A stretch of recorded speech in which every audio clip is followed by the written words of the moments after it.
1953년 7월 27일 한국전쟁은 정전협정으로 멈췄습니다. 하지만 평화는 찾아오지 않았습니다. 당시 대한민국은 전쟁의 상처가 그대로 남아 있었습니다. 제주도와 지리산 일대에서는 남아있던 공산주의 무장 세력과 잔존 빨치산들의 저항과 토벌이 계속됐습니다. 북한 역시 정전협정을 평화의 시작으로 생각하지 않았습니다.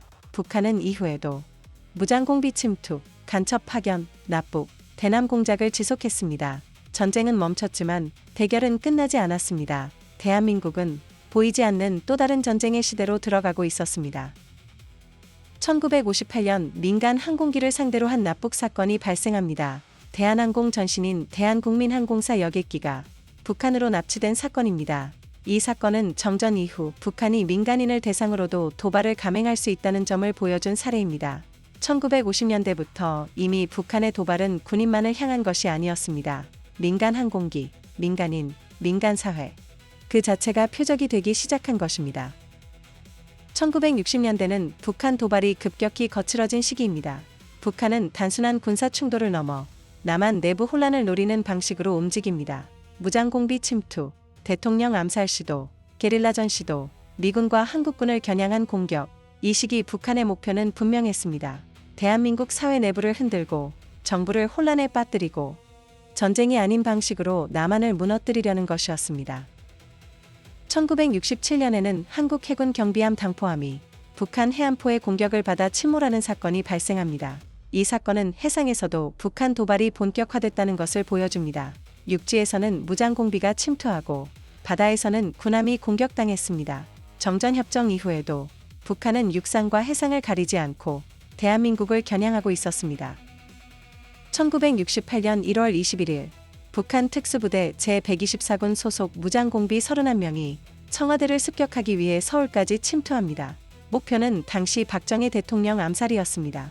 이들은 휴전선을 넘어 서울 북악산 인근까지 접근했고 경찰 검문에 걸리자 총격전이 벌어졌습니다. 국가기록원은 이 사건이 박정희 대통령을 살해해 남한을 혼란에 빠뜨리고 적화통일의 계기로 삼으려는 의도에서 시작됐다고 설명합니다. 당시 북한군 31명이 침투했고 서울 종로경찰서장 최규식 총경을 포함한 군경과 민간인이 희생됐습니다. 대한민국 수도 한복판, 대통령 암살 시도, 청와대 기습, 이것은 국가 전복을 노린 군사작전이었습니다. 같은 해 1968년 1월 북한은 미국 해군 정보 수집함 푸에블로호를 납포합니다. 미국 승조원들이 억류됐고 미국과 북한 사이의 긴장이 극도로 높아졌습니다. 대한민국 입장에서도 이 사건은 매우 중요했습니다. 북한이 한국뿐 아니라 미국까지 직접 겨냥할 수 있다는 것을 보여준 사건이었기 때문입니다. 1968년은 북한 도발이 폭발한 해였습니다. 1월에는 청와대 습격, 또 1월에는 푸에블로호 납포, 그해 가을에는 울진, 삼척 무장공비 침투까지 이어집니다. 1968년 10월 30일부터 11월 2일까지 북한은 울진, 삼척 지역에 무장공비 120명을 침투시킵니다. 이들은 15명씩 조를 편성해 군복, 신사복, 등산복 등으로 위장했습니다. 목표는 남한 산악지대와 농촌에서 게릴라전을 벌이고 주민들을 선동해 사회 혼란을 일으키는 것이었습니다. 국가기록원 자료에 따르면 북한은 무장공비 120명을 침투시켰고 약 2개월간의 토벌작전 끝에 공비 113명이 사살되고 7명이 생포되어 침투 인원 전원이 소탕됐습니다. 우리 측에서도 군인, 경찰, 민간인 등 20여 명이 사망했습니다. 이 사건은 북한이 남한을 베트남식 게릴라 전장으로 만들 수 있는지 시험한 사건으로 평가됩니다. 1969년 12월 대한항공 YS-11기가 납북되는 사건이 발생합니다. 민간 항공기를 북한으로 끌고 간 사건이었습니다. 일부 승객과 승무원은 돌아왔지만 11명은 끝내 가족의 품으로 돌아오지 못했습니다. 이 사건은 북한이 군사시설뿐 아니라 민간 항공과 민간인까지 도발의 대상으로 삼았다는 점에서 큰 충격을 주었습니다. 더욱 충격적인 사실은 납치범 조창희가 속초에서 태어나 자란 한국인이었고 대한민국 육군에서 17년간 복무한 장교 출신이었다는 점입니다.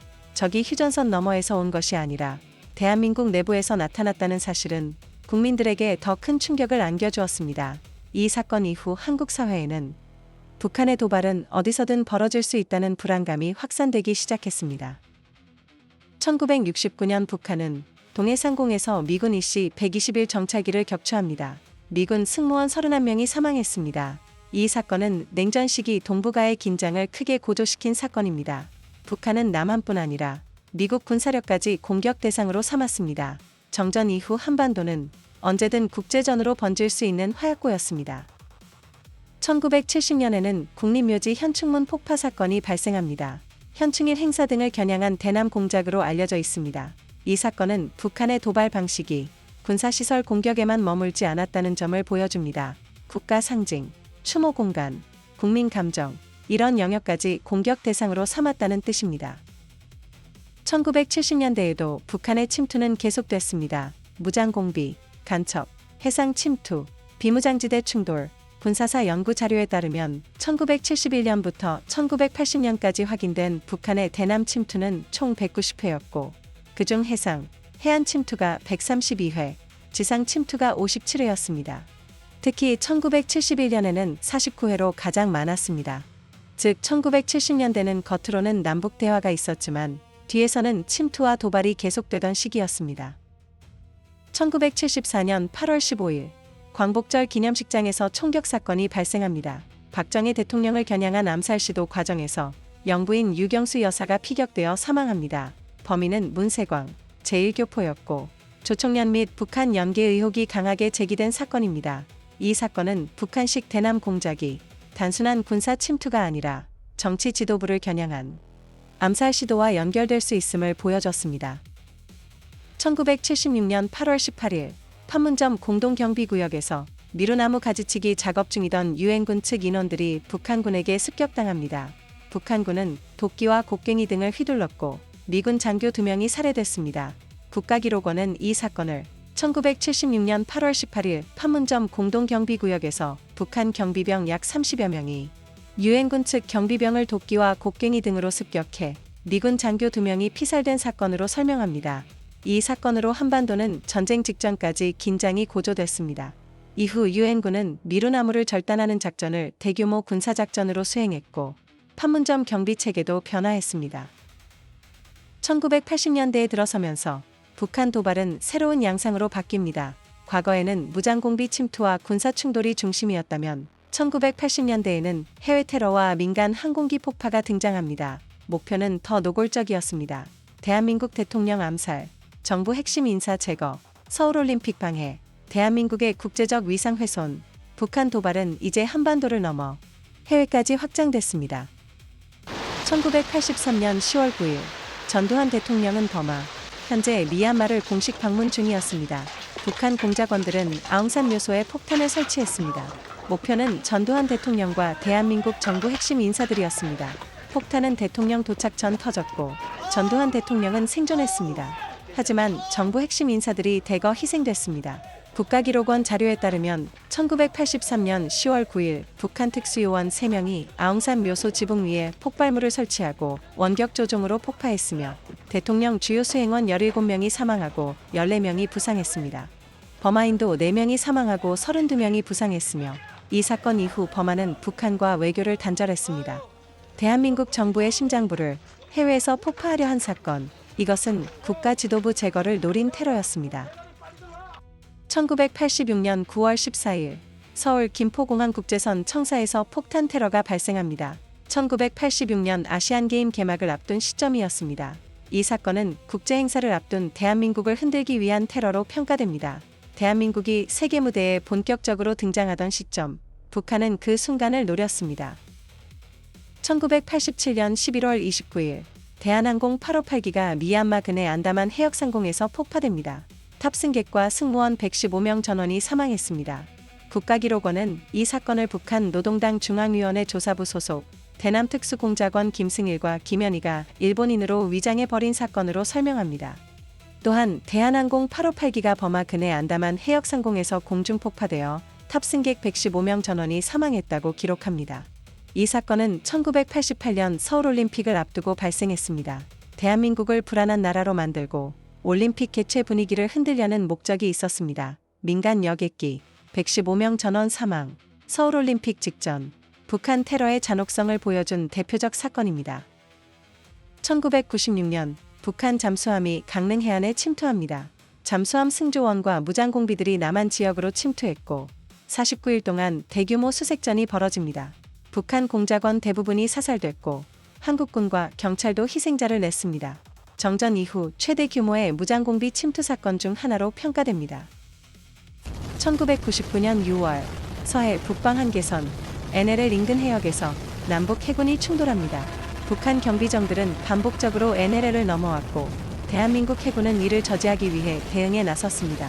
긴장 끝에 양측 함정 사이에서 교전이 벌어졌고 대한민국 해군은 북한 경비정 여러 척에 큰 피해를 입히며 북한군을 북쪽으로 퇴각시킵니다. 이 전투는 정전협정 이후 대한민국 해군이 북한군을 상대로 거둔 대표적인 승리 중 하나로 평가됩니다. 하지만 서해는 이후에도 조용하지 않았습니다. 3년 뒤 더 큰 충돌이 다시 시작됩니다. 2002년 제2연평해전 북한 경비정이 NLL을 넘어 기습 공격을 감행합니다. 대한민국 해군은 즉각 대응했지만 치열한 교전 끝에 장병 6명이 전사하고 18명이 부상합니다. 많은 국민들에게 큰 충격을 준 사건입니다. 2010년 3월 26일 백령도 인근 해상에서 임무를 수행하던 대한민국 해군 초기함 천안함이 갑작스러운 폭발과 함께 침몰합니다. 46명의 장병이 차가운 바다에서 전사했습니다. 민군합동조사단은 북한 잠수정이 발사한 어뢰 공격으로 결론 내렸습니다. 북한은 이를 부인했지만 대한민국 사회는 큰 충격에 빠졌습니다. 전쟁이 끝난 지 60년이 가까워진 시점에도 북한의 위협은 여전히 현재 진행형이라는 사실을 보여준 사건이었습니다.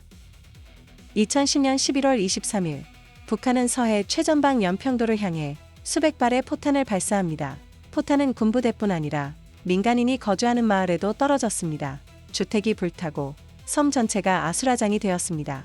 해병대원 2명과 민간인 2명이 사망했고 다수의 부상자가 발생했습니다. 정전협정 이후 북한이 대한민국 영토의 민간 거주 지역을 직접 포격한 대표적인 사건으로 기록되고 있습니다. 연평도 포격은 북한의 위협이 군사시설에만 국한되지 않는다는 사실을 대한민국 국민들에게 다시 한번 각인시켰습니다. 과거 북한의 도발은 무장공비 침투와 국지전이 중심이었습니다. 하지만 2010년대 이후 북한의 전략은 또다시 변화하기 시작합니다. 북한은 핵실험을 반복했고 장거리 탄도미사일 개발에 집중했습니다. 단거리 미사일, 중거리 미사일, 잠수함 발사 탄도미사일, 그리고 대륙간 탄도미사일, ICBM까지 북한은 핵보유국 지위를 주장하며 국제사회를 향해 군사적 압박을 강화했습니다. 이제 북한의 위협은 휴전선 인근만의 문제가 아닙니다. 한반도를 넘어 동북아 전체의 안보 문제로 확대되기 시작했습니다. 하지만 많은 안보 전문가들은 진짜 위험은 눈에 보이는 군사도발만이 아니라고 말합니다.